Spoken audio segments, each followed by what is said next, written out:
Hey, here's question 7. Demand curves are drawn ceteris paribus. That means all other things remain the same. So what other things are not required to remain the same when an individual's demand curve for ice cream is constructed? This is one of those opposite questions. So I always read these again after I think I'm finished. Which other things don't need to remain the same when we make an ice cream demand curve? The consumer's income must stay the same, because if their income increases, the demand curve will shift to the right. Wow, fun pen. The consumer's tastes and preferences, they must remain the same, ceteris paribus, because they might decide they don't like ice cream and then their demand curve will fall. The price of fresh fruit is a substitute for ice cream, so that must stay the same. So the answer must be D, which, yes, is the price of ice cream is not required to stay the same, because, you know, the price of ice cream might be, I guess they mean the equilibrium price. It would be nice if they said that, but they didn't. Hey, if you know how to erase everything at one time on an iPad, then let me know. You can let me know. So the answer for 7 is D. The question for 8 is, what is the measure of cross elasticity of demand for good X in terms of good Y? That's going to be, good X is going to be the percent change in quantity demanded of X divided by the percent change, in the price of Y.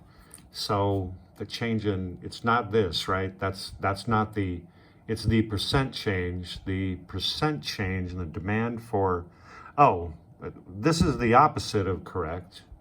And this is the closest to correct. And the change in demand, that's not precise enough. Remember, it's the percent change in, they should say quantity demanded here, divided by the percent change in price, but we'll forgive them. And the answer for 8 is C. I might have to stop using this pen.